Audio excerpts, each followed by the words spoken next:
Hello guys, June 27న most awaited project కల్కి cinema release అవబోతుంది. సో దానికి ముందుగా అమెజాన్ ప్రైమ్ వీడియోలో ఒక ప్రీలూడ్ రిలీజ్ చేశారు. ఓన్లీ 2 ఎపిసోడ్స్ ఉండే ఒక సిరీస్ యానిమేషన్ ఫామ్ లో. నాకైతే నచ్చింది. ఈ వీడియోలో నేను ఆ 2 ఎపిసోడ్ సిరీస్ ఎక్స్ప్లెయిన్ చేస్తాను. మీరు ఈ సిరీస్ చూసినా చూడకపోయినా ఈ వీడియో మొత్తం చూడండి. కల్కి సినిమాకి ప్రిడిక్షన్ కూడా నేను ఈ వీడియో లాస్ట్ లో ఇస్తాను. ఈ సిరీస్ మెయిన్లీ ఫోకస్ చేసేది బుజ్జి అండ్ భైరవ ఎలా కలిశారనేది. ఇక స్టోరీ విషయానికి వెళ్ళిపోతే ఈ సినిమా ఫ్యూచర్ లో జరుగుతుందనే విషయం మనకు అందరికీ తెలుసు. సో ఆ పోస్ట్ అపోకాలిప్టిక్ వరల్డ్ అనేది చాలా మైన్యూట్ డీటెయిల్స్ తో క్లియర్ గా యానిమేషన్ లో కూడా చూపించారు. ఆ ప్రపంచాన్ని ఒక కార్గో షిప్ గోడౌన్ లాంటి ఏరియాలో ల్యాండ్ అవుతుంది. అక్కడ ఉండే 1 వీల్డ్ వెహికల్స్ తో రైడర్స్ పెద్ద పెద్ద పెట్టెల్ని షిప్ లోకి లోడ్ చేస్తారు. అలా చేసే ప్రయత్నంలో షిప్ కి ఒక స్క్రాచ్ పడుతుంది.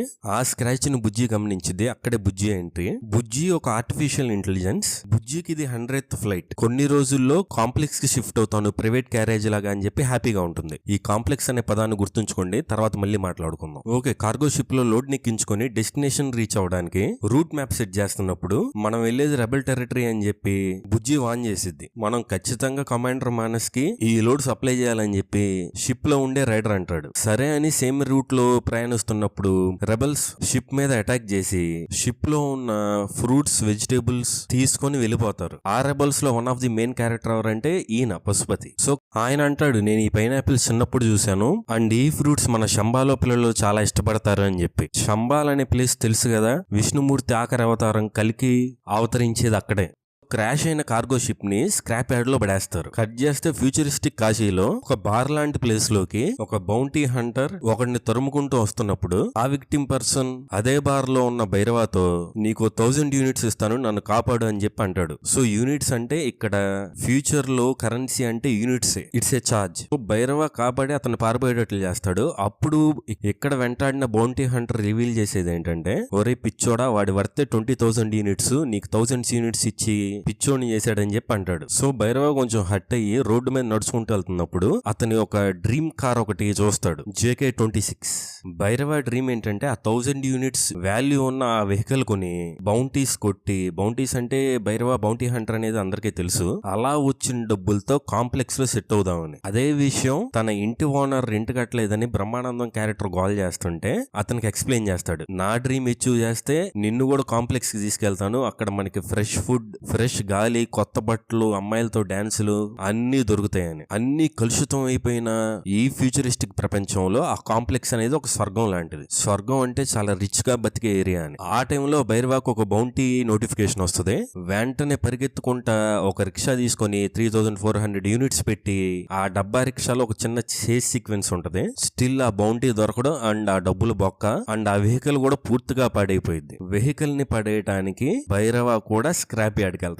సో ఎస్, ఆ స్క్రాప్ యార్డ్ లో భైరవాకి బుజ్జి తగిలింది. బుజ్జి అంటది, ఆ వెహికల్ ని స్క్రాప్ ఓడ్ కమ్మటం కన్నా దాంతో ఒక కొత్త వెహికల్ తయారు చేయొచ్చు అని చెప్పి. అప్పుడు ఇద్దరు పరిచయం అయ్యి ఒకరినొకరు ఇంట్రడ్యూస్ చేసుకుంటారు. కట్ చేస్తే రూమ్ లో ఇంటి ఓనర్ బ్రహ్మానందం తన ఇంటిని క్లీన్ చేసుకుంటా ఉంటాడు. అప్పుడు భైరవ బుజ్జిని అండ్ ఆ పాడైపోయిన కార్ మెటీరియల్స్ అంతటిని తీసుకొచ్చి బ్రహ్మి చెత్త ఏంట్రా అని అడిగితే వీటితోనే ఒక కార్ తయారు చేస్తా అని చెప్పి అంటాడు. సో బుజ్జి కార్ ఎలా తయారు చేయాలని ఒక బ్లూ ప్రింట్ చూపించినప్పుడు మన దగ్గర ఏం పార్ట్స్ లేవు, ఆ పార్ట్స్ మనం కొనాలి అని చెప్పి మార్కెట్ కి వెళ్తారు. అక్కడ వాడు ఆస్తులు అడుగుతాడు 98,000 యూనిట్స్ అని చెప్పి. బుజ్జి ఓన్లీ కంట్రోల్ యూనిట్ చెప్పినా కూడా దాని కాస్ట్ ఎక్కువే ఉంటది. సో ఊరంతా తిరుగుతాడు ఆ పార్ట్స్ కోసం. ఇలా కాదని ఒక్కొక్కరి దగ్గర ఒక్కో పార్ట్ దొంగలిస్తాడు. అలా అన్ని పార్ట్స్ అయిపోయిన తర్వాత ఓన్లీ కంట్రోల్ యూనిట్ ఒకటే మిస్ అయింది అని చెప్పి వెయిట్ చేస్తుంటే ఆ లోపే ఆ కంట్రోల్ యూనిట్ అక్కడ ఒక పెద్ద మార్కెట్ స్థలంలోనే, ఇది ఫ్యూచరిస్టిక్ కాసి ఆ సెంటర్ లో ఒక విగ్రహం తయారు చేయబడుతుంది. అక్కడ ఈ కంట్రోల్ యూనిట్ ఉంటుంది. మేబీ ఆ విగ్రహం కమల్ హాసన్ గారిది అయి ఉండొచ్చు. ఓకే, చూద్దాం తర్వాత.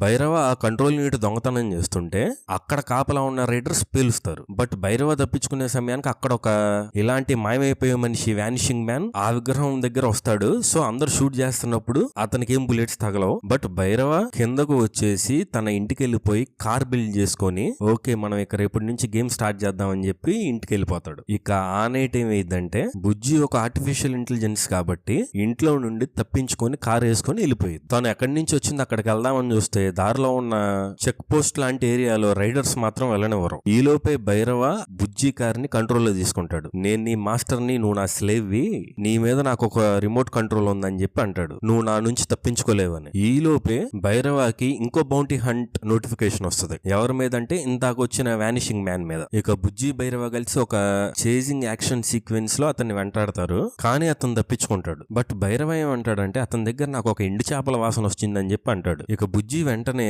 ఇది ట్రైల్ మెథైలమైన్ అనే ఒక కెమికల్ వాసన, ఇది ఓల్డ్ కాశీ ఏరియాలో ఒక ఫ్యాక్టరీ దగ్గర ఉంటది అని చెప్పంటే ఇద్దరు కలిసి అక్కడికి బయలుదేరతారు. అక్కడ ఈ వానిషింగ్ మ్యాన్ ఉంటాడు. అండ్ భైరవ ఆ వానిషింగ్ మ్యాన్ ని పట్టుకోగానే అతడు చిన్నపిల్లలాగా మారిపోతాడు. అక్కడే అతనికి ఒక చెల్లి కూడా ఉంటుంది. భైరవ మమ్మల్ని నమ్మేస్తే నాకు డబ్బులు వస్తాయని చెప్పి వాళ్ళతో అన్నా కూడా వాళ్ళు మేము చిన్నపిల్లలు అని చెప్పి అంటే భైరవ జస్ట్ ఆ చిన్నపిల్లోడి దగ్గర ఉన్న వాచ్ లో ఒక చిప్ తీసుకొని వదిలేస్తాడు. అప్పుడు బుజ్జి ఎక్స్ప్లెయిన్ చేస్తుంది, ఇది ఒక అడ్వాన్స్డ్ సిస్టమ్, ఒక మనిషి మాయమైపోయేలాగా చేస్తుంది ఈ మిషన్ అని చెప్పి. ఈ చిన్నపిల్లోడు ఇంత అడ్వాన్స్డ్ టెక్నాలజీ ఎలా చేశాడో అని చెప్పి అంటూ ఉంటారు. ఇక అలా ఇంటికి వెళ్ళిపోతారు. ఇక భైరవ అంటాడు మనం ఒక పార్ట్నర్స్ లాగా పనిచేద్దాం అని చెప్పి. వాళ్ళ ఇద్దరు మెయిన్ ఏమే కాంప్లెక్స్ కి చేరుకోవడం. అక్కడతో ఈ సిరీస్ అయిపోయింది. మిగతాదంతా మనం కల్కి సినిమాలోనే చూస్తాం. ఈ సిరీస్ చూశాక నాకు ఒక్కటే అనిపించింది, హీరో రానా చెప్పిన మాటలు వినబడ్డాయి. దాని నెక్స్ట్ బిగ్ థింగ్ ఈస్ కల్కి అని చెప్పి, ఒక అవెంజర్స్ లాంటి మూవ్మెంట్ స్టార్ట్ అవబోతుంది అని చెప్పి మన ఇండియాలో. అప్పుడు మరీ డబ్బాలు కొడుతున్నాడు అనుకున్నా గానీ ఇది చూశాక కొంచెం నమ్మకం పెరిగిందని చెప్పాలి.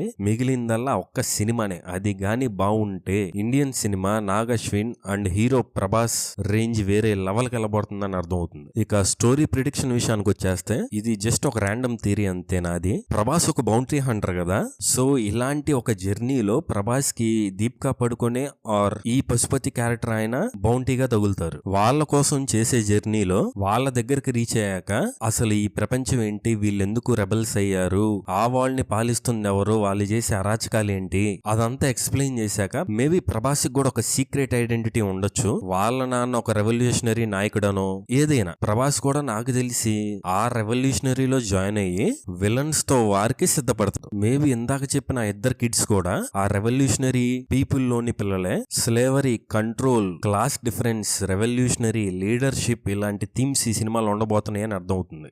ఇది చాలా బేసిక్ గా అనిపించి ఉండొచ్చు. దీని గురించి ఇంకా డీప్ కావాలంటే ఇంకో వీడియో చేద్దాం, కామెంట్ చేయండి. ప్రెజెంటేషన్ మాత్రం టాప్ నాచ్ లో ఉంటే ఈ సినిమా వేరే లెవెల్ కి వెళ్ళబోతుంది. కల్కి సినిమాటిక్ యూనివర్స్ స్టార్ట్ అవబోతుంది. Just wait and watch and eagerly waiting for కల్కి June 27th. ఇలాంటి కంటెంట్ కోసం మా ఛానల్ ని సబ్స్క్రైబ్ చేసుకోవడం మర్చిపోవద్దు.